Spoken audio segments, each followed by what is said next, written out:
Was this a smart strategic play for Republicans? And when the government funding comes up again in January and the debt ceiling comes up again in February, what should Republicans do on these issues?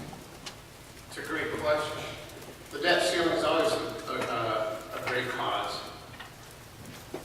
Our economy, right now, we're $17 trillion in debt. It's grown from $9 trillion back in 2008. I use the analogy of somebody here in Iowa with a $29,000 income. It's not a great income, but it's fairly common. If somebody who's making $29,000 a year and had $36,000 a year going out, and was already $170,000 in debt, how much money would you lend that person? Not a single person would lend that person any money. Most bankers would already consider that person to be bankrupt. However, you tack a bunch of zeros onto that, that's where we're at. We take in $2.9 trillion, we're spending $3.6, and we're $17 trillion in debt. We have to focus on it. I'm the only person in this race that talks about a path to solvency. We balance the budget, we're still $17 trillion in debt. We have to look at all the different options. The way the budget's written, we don't have too many options left to us due to mandatory spending versus discretionary spending.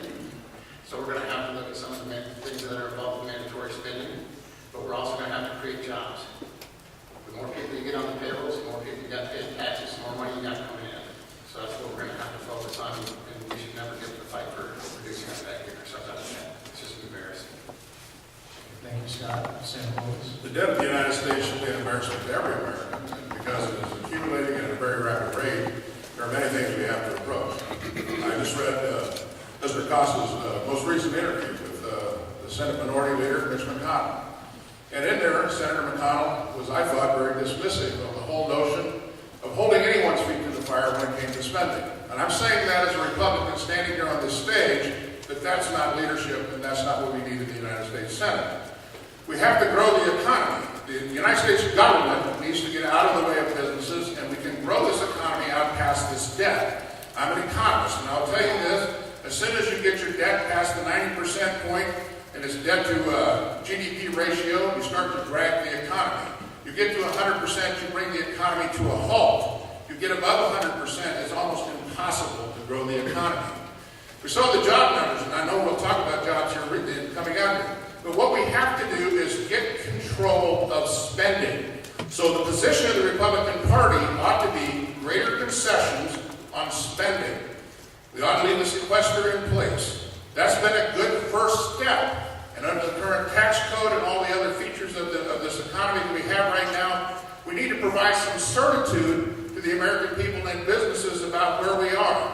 Even if we don't change one word of the tax code, we ought to extend this current tax structure at least another 5 years, so businesses now know that they have some certitude of what's going on. And if we're going to stop the mandate on the Affordable Care Act, let's kick that can down the road a little bit. At least businesses know what's going to happen.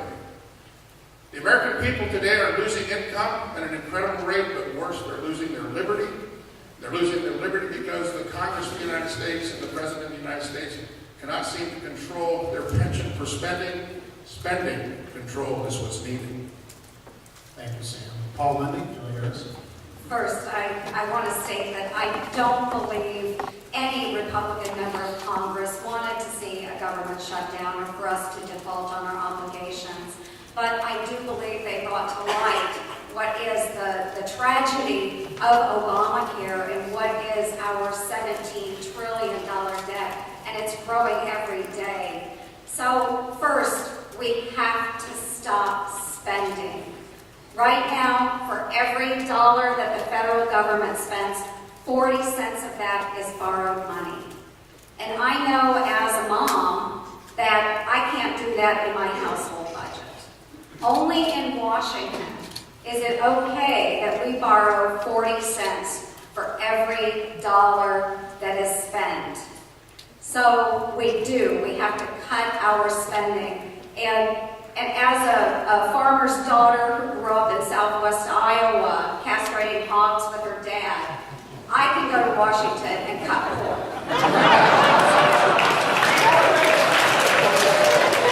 So we do stop the spending. And so I would support a balanced budget amendment. I would support that. I think that that is very important.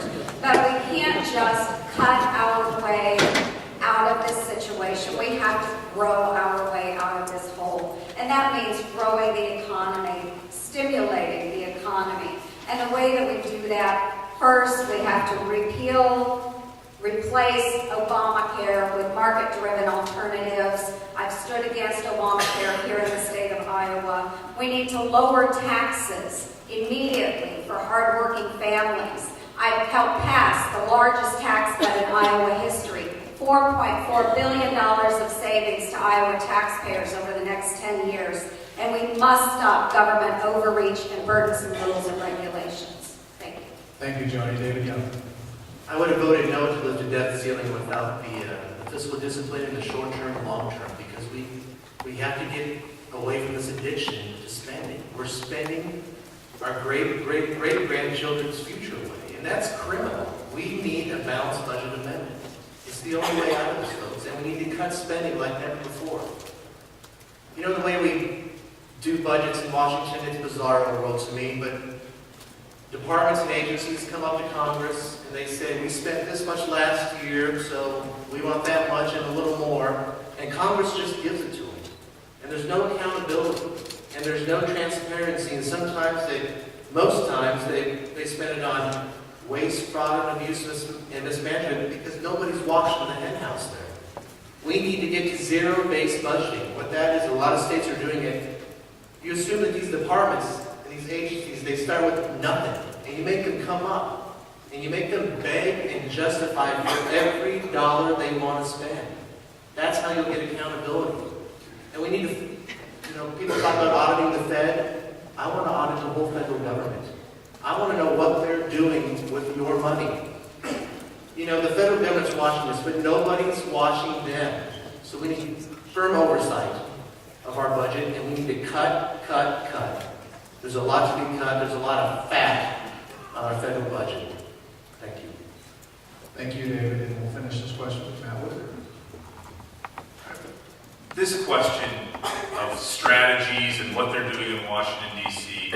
is really not what I talk to people around the state about. What I talk to people about, what I hear from them, is the economic uncertainty. And as the games are being played and the strategies and tactics are being played out at our nation's capital, we continue to have economic uncertainty in our lives. We cannot continue to manage this government by crisis, going from debt ceilings to fiscal cliffs and doing it all over again 3 months later. And that's where we're heading with this. I was really disappointed in the solution they came up to the debt ceiling, that for the first time, they have now eliminated a hard cap number. It's just a date certain now, February 7th, which, again, we're going to be right back with the same old music, with the same people conducting the music. The burden on American families in the second quarter of this year is the highest it's ever been from taxes from the federal, state, and local. No wonder people like Tammy that I talked to today are worried about their jobs and worried about paying for her daughter's college. Because we need to come up with a real plan to solve this. And it's fairly simple. One is we need to cut the things that we all agree to. And whether that's redundant government programs or whether that's waste in our federal government. And then second, we need to make the tough choices. Choices on things like Asian countries that don't like us very much, and departments of commerce that have 47,000 bureaucrats, most of them we don't know what they do. And then we do need to get rid of baseline budgeting, and we need to then give a small across-the-board cut year over year to every department. Because what I saw when I was the United States Attorney and managed the budget within the federal government is you make your managers manage. And then finally, we do need a balanced budget amendment. It needs to cap it at 18.5% GDP, provide very few exceptions to that. Thank you, Matt.